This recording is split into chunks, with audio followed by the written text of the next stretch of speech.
Good afternoon. I'm really glad to meet you all again, especially for this topic. Very interesting topic, and it's just not interesting.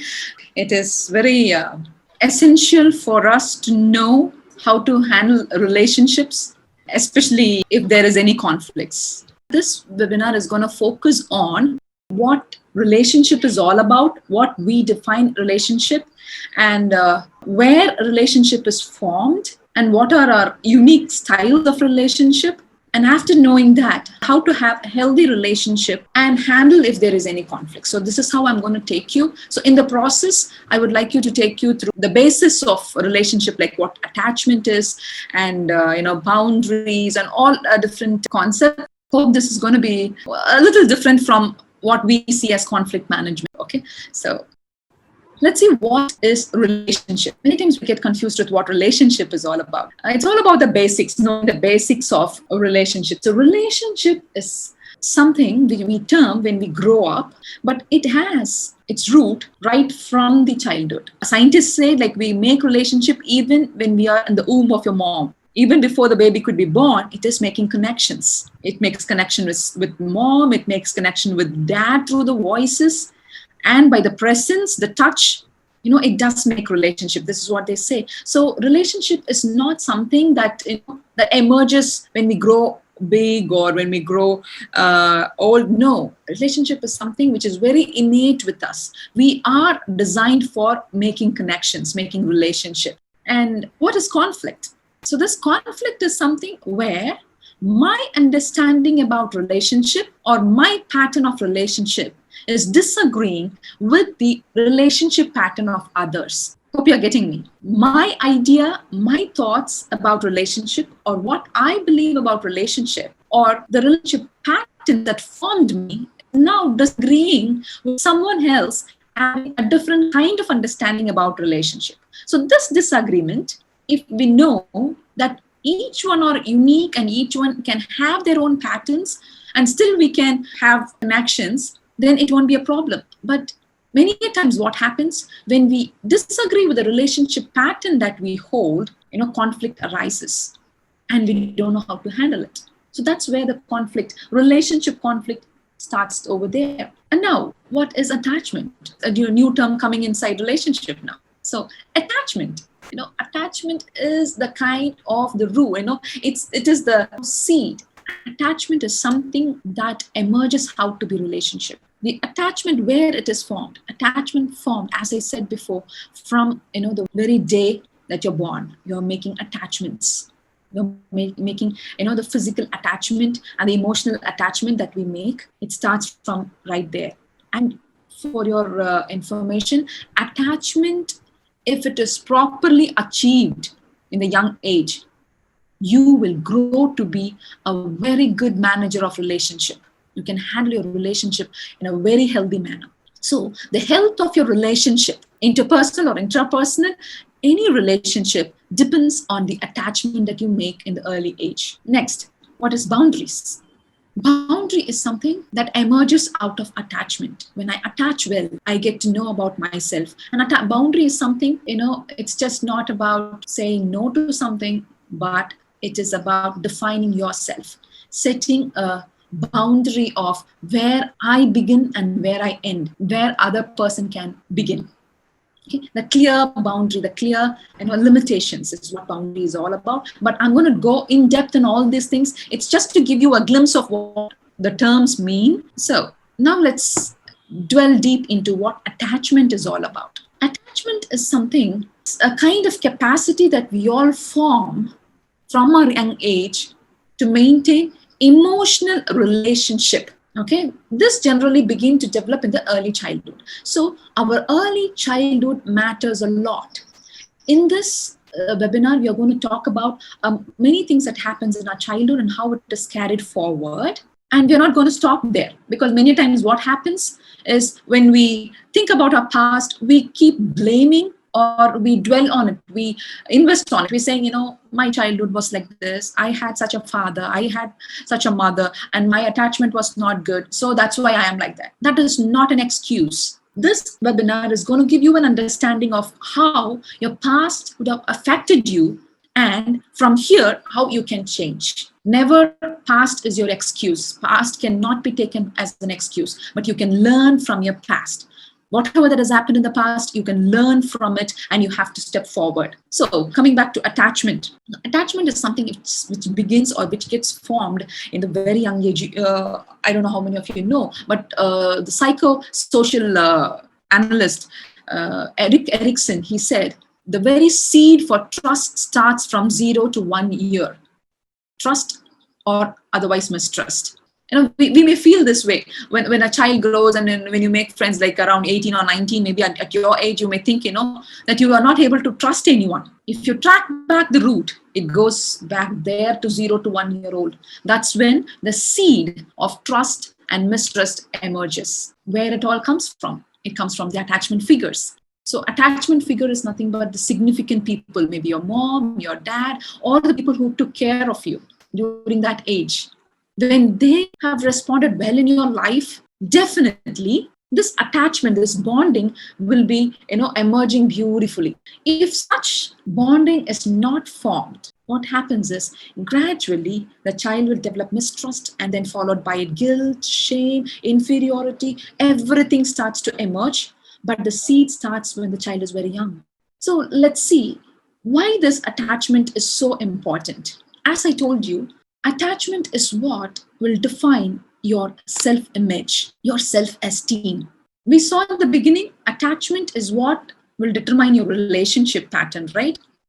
And now this attachment, what else it is defining is, it is defining who you are, your self-image. Self-image is nothing but, how I define myself is self-image. So this concept, this attachment, the early bonding that we have with the people, with the significant people, with mom, with dad, with the family, especially in the age between 0 to 4 years, that attachment cycle, how it was. If that was nourishing, if that was, encouraging, motivational, and accepting, if you were treated worthy, all those things, what happens is, will develop as a self-image, defining you.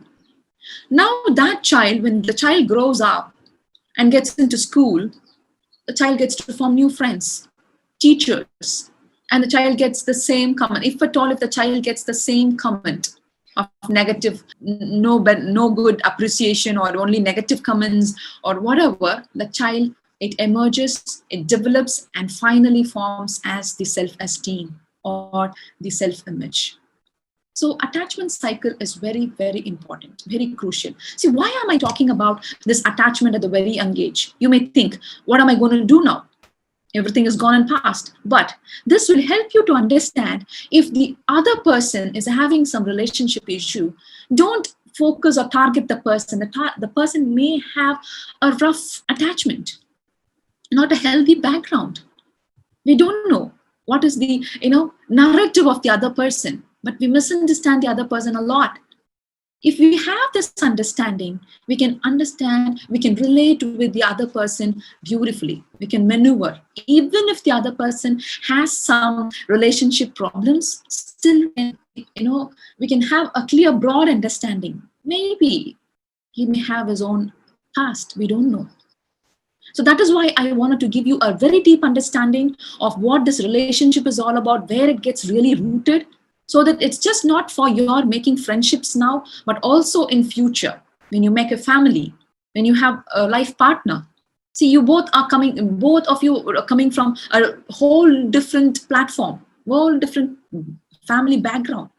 We don't know the past. We don't know the early ages of each one. Each one will have their own attachment patterns. So that can disrupt their relationship. So this understanding will help you to view other person with respect and with tolerance. Okay. So, and now moving on, the internal working model. This attachment also develops a model inside. What model actually? It will develop, it gives you an impression or the sense about who you are, sense about the self. For example, take this. If at all, if the child is given very warmth and a loving ambience, the child will feel worthy. The child feels I'm loved, I'm accepted. So without the knowledge of the child gets the sense of self, the sense of worth, within itself, which is actually forming into a very good self-image.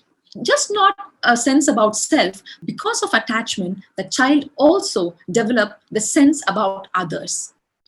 For example, if the child is responded, for example, if a child cries for whatever need, maybe for milk, and if there is immediate response from the caregiver, what happens is the child gets to understand other person as trustworthy, as reliable, no fear associated. Instead, when the child cries, if all that the child gets is a spanking or a ridiculing or rejection, what the child understands is, okay, the others are not safe. I need to keep myself, safe.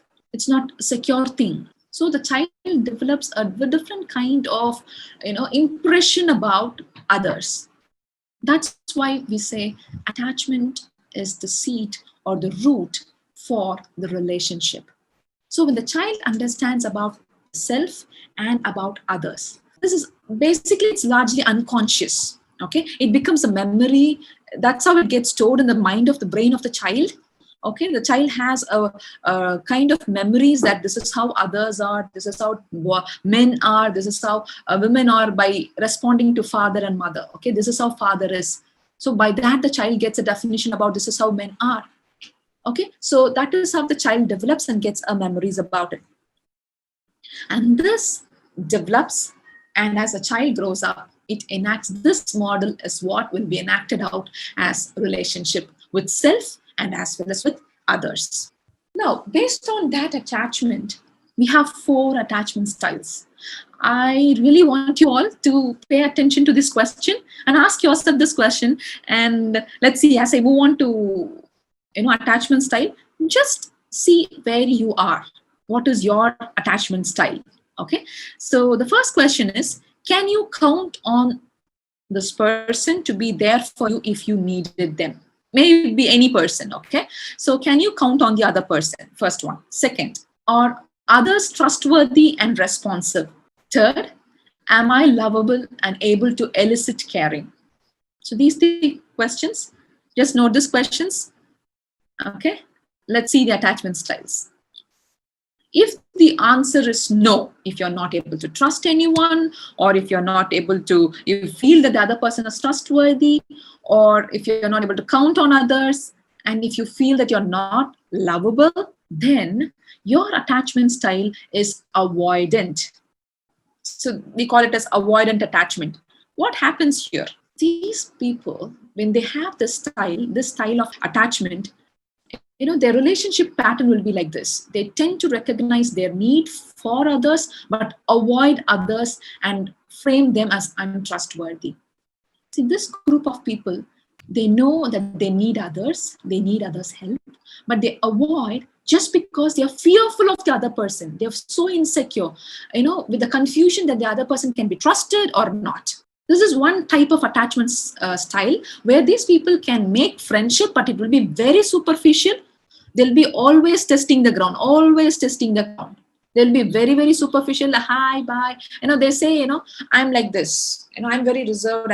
But it can be based on your attachment. So dismissing, kind of avoidant, but completely different from fearful.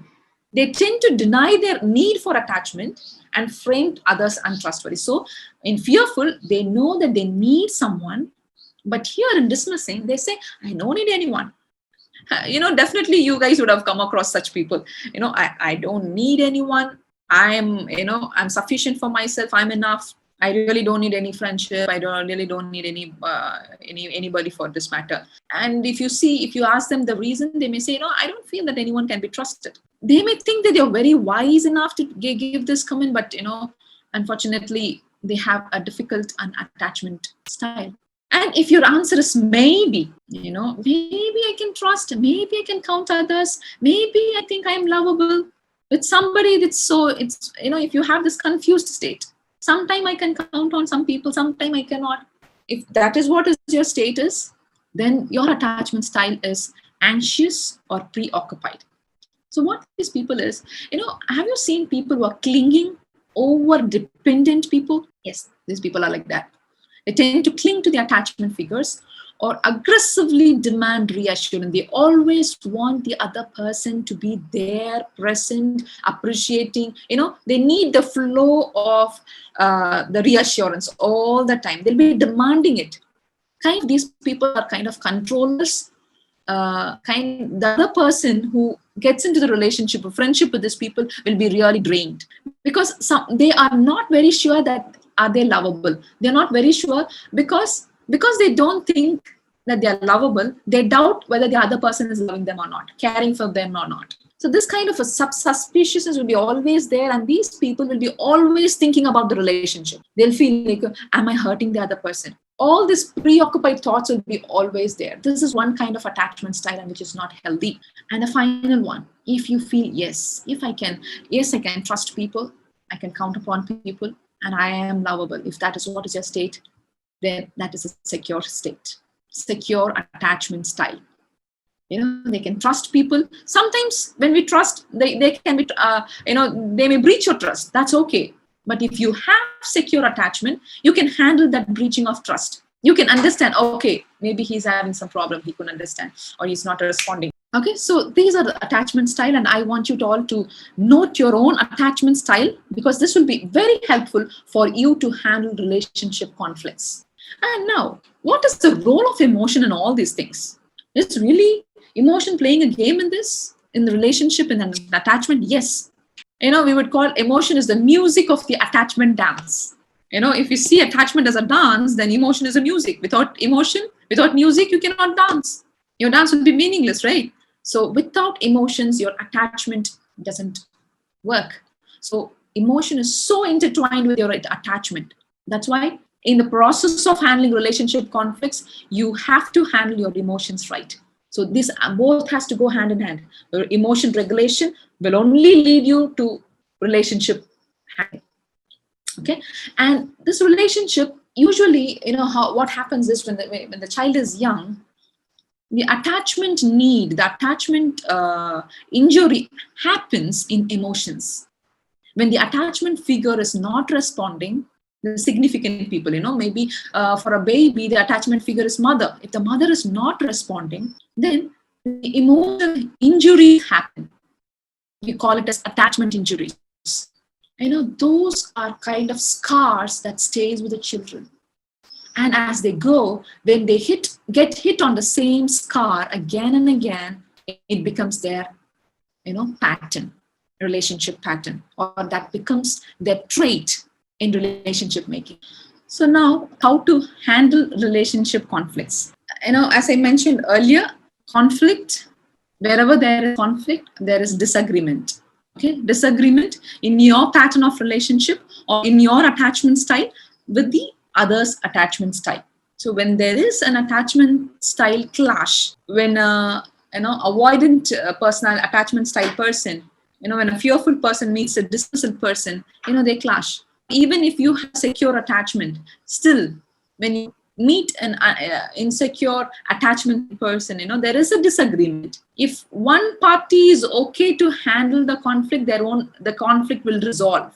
If one person is securely attached, one person has a healthy relationship pattern, then they will try to manage, and the conflict will resolve. But the conflict exists only if two insecurely attached people have a relationship conflict. Relationship conflicts are huge. It destroys people, it destroys family, it destroys, it makes children's life horrible, because wherever in a family, when there is relationship conflicts between a father and mother, husband and wife, children are, traumatized. Children are going through a lot. There's one beautiful study that conducted. Actually, it's a longitudinal study. They did a study for, I think, around 4 generations, where they came to a conclusion that a family which had relationship issues between husband and wife, their children developed to be, to have relationship conflicts in their own families. For 4 generations, this study has been proven. So this is how they develop. It doesn't stop.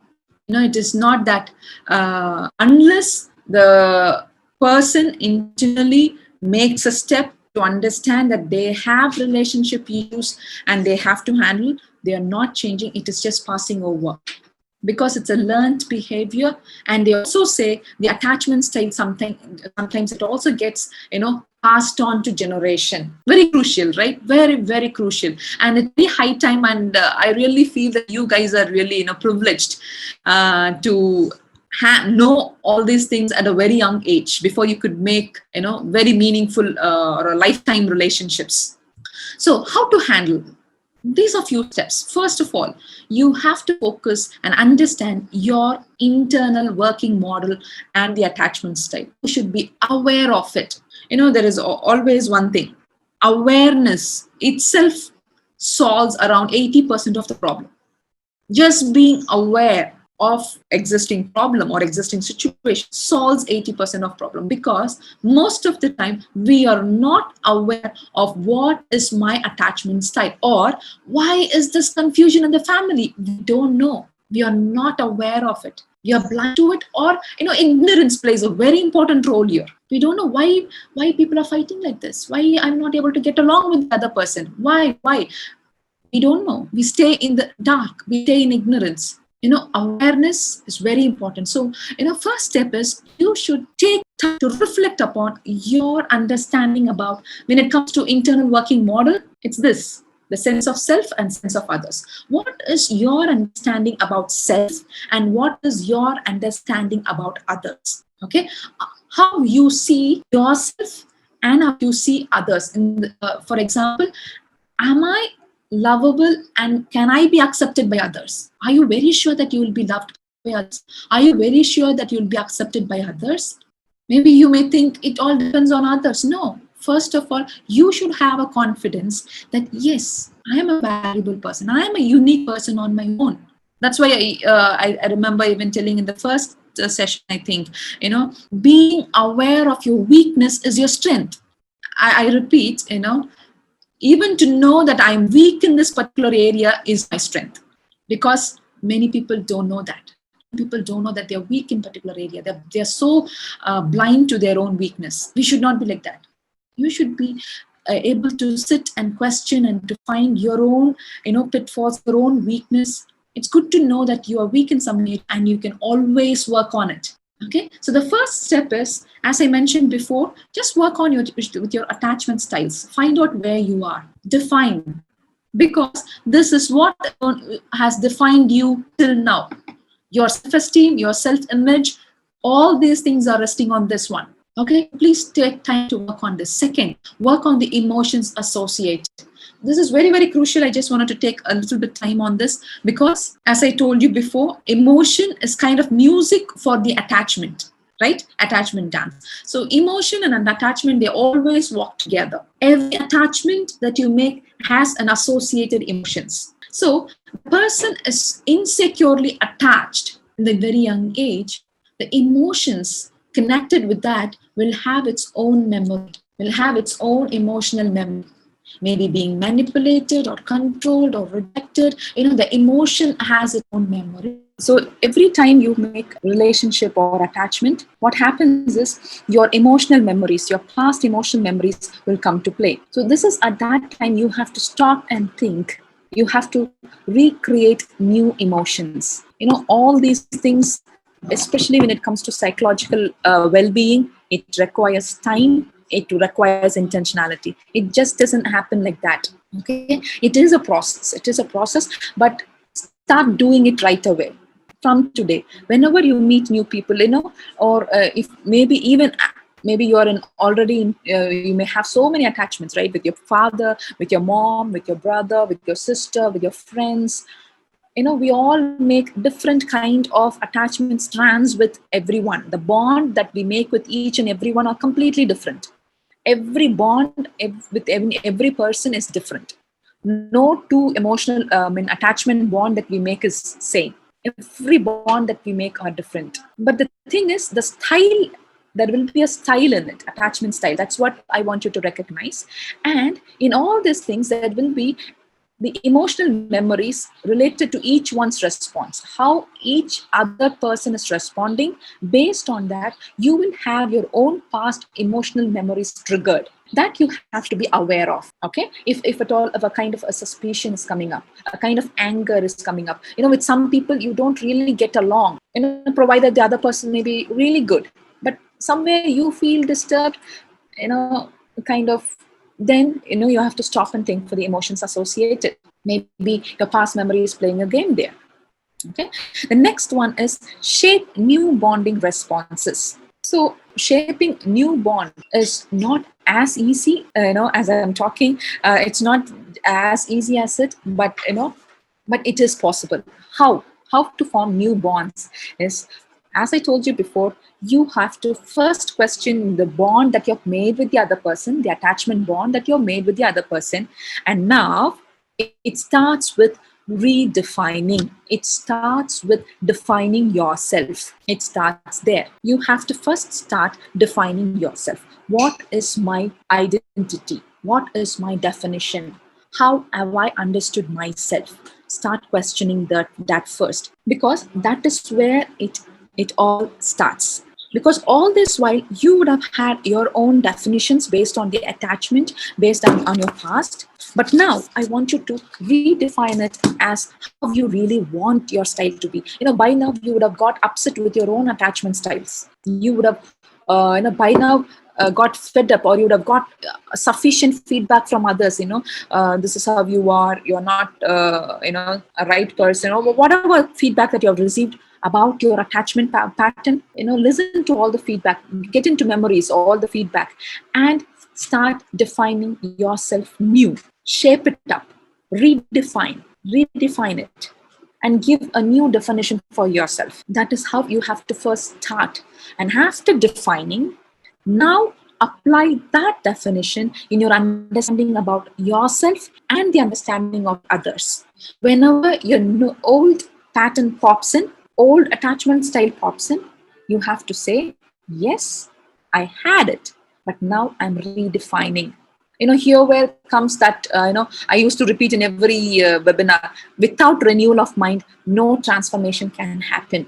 This is where the process happens. The whole process is, you have to keep reminding yourself, no, this is not who I am. I have defined myself new now. Okay, so with that new definition, now make new connections. Maybe with the same old person, but let your bond be different. Okay, redefine it. And in the process of redefining boundaries, redefining bonds, comes the another very, very important topic, that is boundaries. Boundaries is very crucial. What is boundaries? Boundaries is not something, as we think, saying no and just telling, I don't like this. No, that is not all about boundaries. Boundary is something, it is about, what is within your boundary is, your feelings are within your boundary. You should have a clear definition about your feelings, about your attitudes. What is my attitude towards all these things?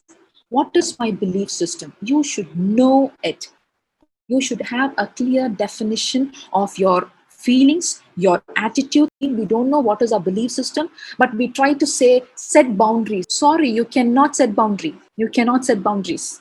Okay, and also moreover, within your choices, you have, choices and thoughts are again inside your boundaries. I have heard so many people saying, thoughts are out of my control. I don't know what to do. The other person asked me, so I did it. No, choices are under your boundary. Saying yes and no is under your boundary, under your definition. Okay, and the last one is desires. Don't ever say, it's because the other person said this. There's one student who told me, this person regularly asks me, inquire me about whether I ate food, how am I doing. That very word, made me to fall for him. No. So you mean that the word define your desires? Okay, that is where we stand in our boundaries then. It clearly tells you that you don't have boundaries and limitations. Okay, so when it comes to boundaries, your boundary involves your feelings, Start to set a clear boundaries in your feelings, in your attitudes, your values. Don't ever compromise with your values for others. If you are compromising with your values, then you have not set boundaries. Boundaries is just not saying yes and no again. It is self-respect that you have for yourself. If you are not able to make your choices on your own, then you have not respected yourself, you have not honored yourself. It clearly indicates that you have lack of self-esteem, self-respect. You have not respected yourself, for that matter your body as well.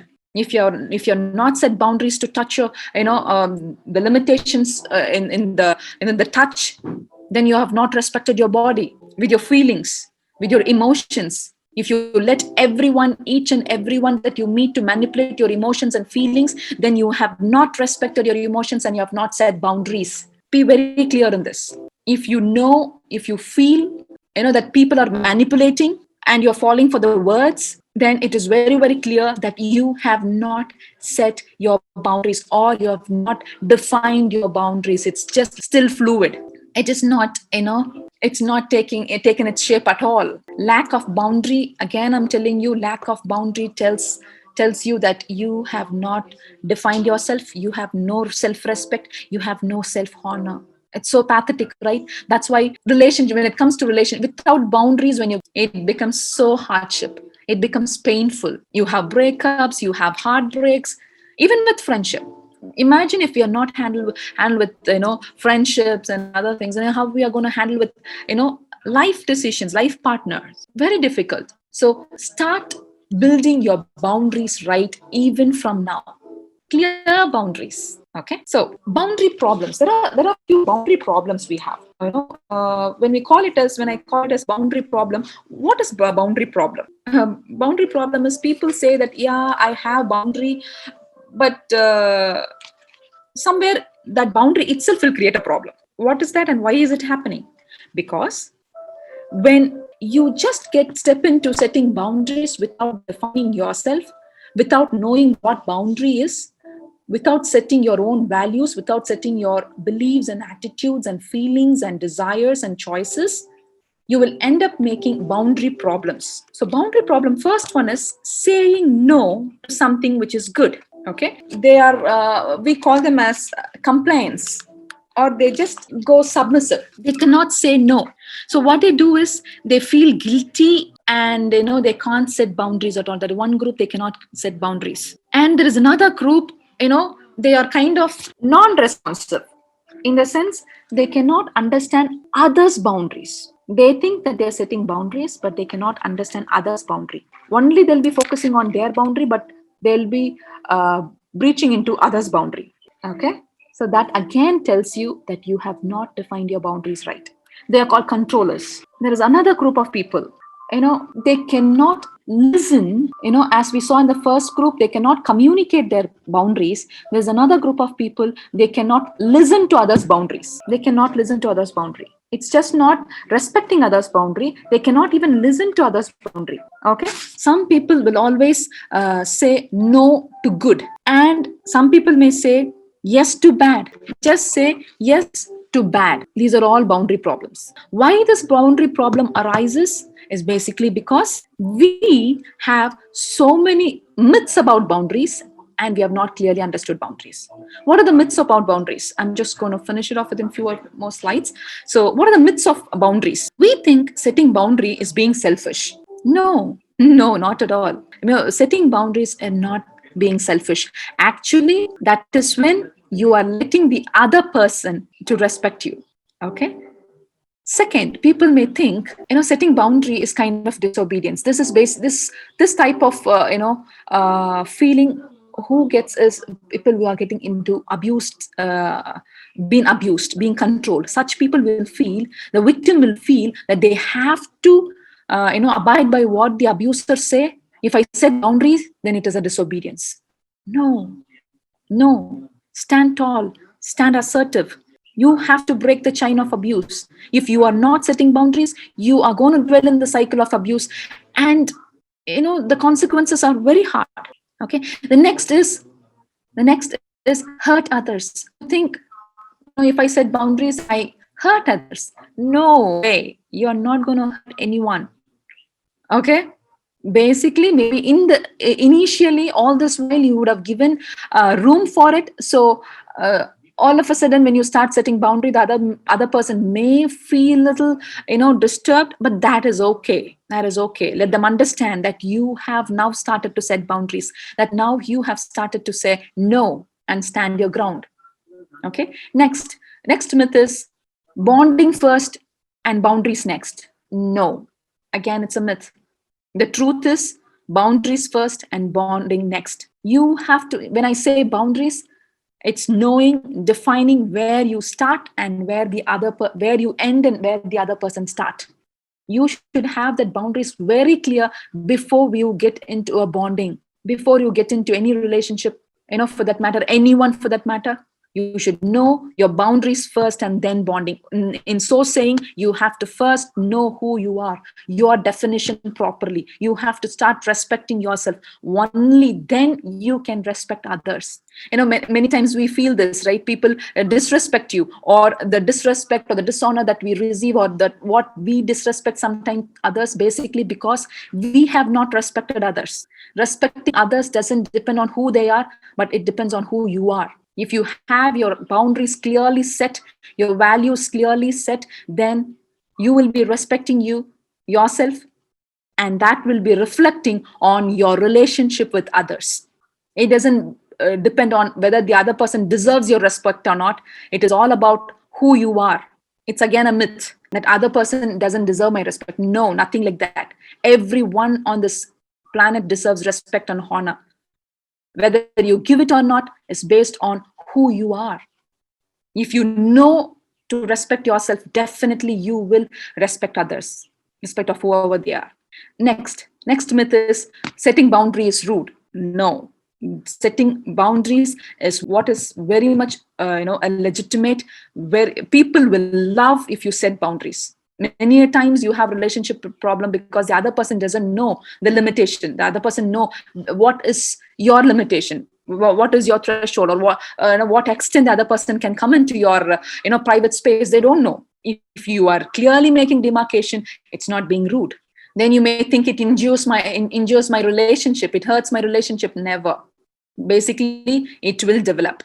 And another myth is, I've already made boundaries with so and so and so, such and such a person, so I cannot change it. Never. Boundaries are not permanent. You can always change it. Go revisit all the boundaries that you made with people.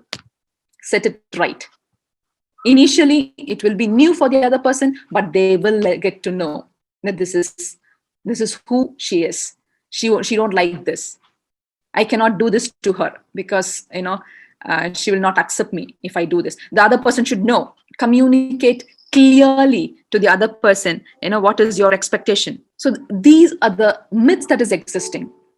Now, what you have to do is, knowing all this myth, you have to walk into the truth of what the boundary is all about.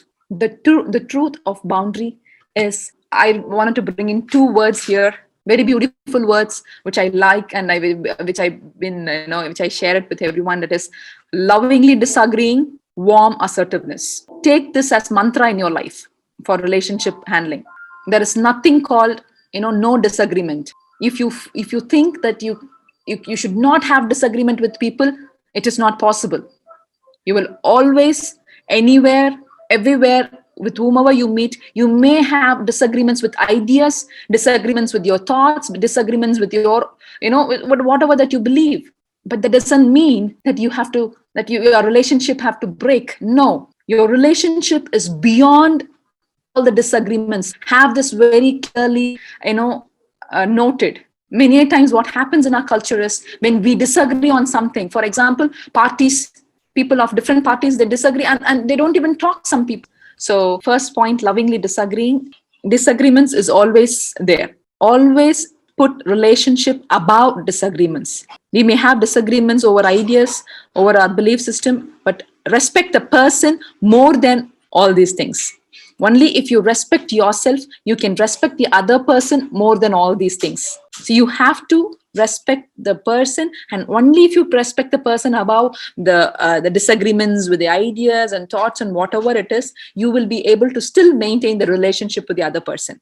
Or otherwise, what happens is, if you have a poor self-respect about yourself, and if you have not respected yourself as an individual, accepted yourself, what happens is, small disagreement, small word against you, a little feedback, you will be as upset, and you don't want to continue with the relationship anymore. This is very, very common. This is what happens with relationship. Always keep relationship above disagreements. And even if disagreement arises, try to disagree lovingly. You don't have to agree and give in for everything the other person says just because you have to hold on to the relationship. No, you can disagree and still have the relationship. Make it very clear. Be in the place where no offense taken. Don't take any offenses just because there is a disagreement. It is his privilege. It is his rights to take his own stand. Okay, so disagreements are nothing to do with your relationship. Have this strong on your mind. Okay, keep this very much registered on your mind. And even if in disagreement comes, lovingly disagree. You can say, maybe that's what you believe, that, but I'm not believing in that. But when you're disagreeing, have a complete awareness. Validate before you could disagree. When a disagreement comes, when a different idea comes to you, validate that idea and check if that idea to be accepted or to be rejected. And if you completely thoroughly convinced that you have to reject it, then you have to lovingly do it. And the second point is warm assertiveness. So utter assertiveness, we all know, speaking your own voice, making your voice heard. Do it, but warmly. If you miss the word warm and assertiveness, then it becomes rude, and you are really going to injure the relationship and people. Again, the cycle begins. If you respect and if you love yourself, love in the sense respect and honor yourself, definitely you will be warm enough when you say yes or no to the other person, because you respect the other person. Okay, the key note for relationship conflict is respecting you first, defining you. And this definition comes by understanding what is your past attachment styles and where it all started. Okay, you have to know all these things to understand who you are right now and make new definition. Once you make new definition, set clear boundaries, and you know what? Relationships are to be cherished. And we are designed to have a relationship, healthy relationship. And we are actually social animal is what we call, right? We are so connected, so wired to make connections, and nothing should stop us. Basically, our lack of understanding or knowledge should not stop us from enjoy our own design. Okay, hope this session was helpful for you all. If you have questions, then we'll move on to question answer session.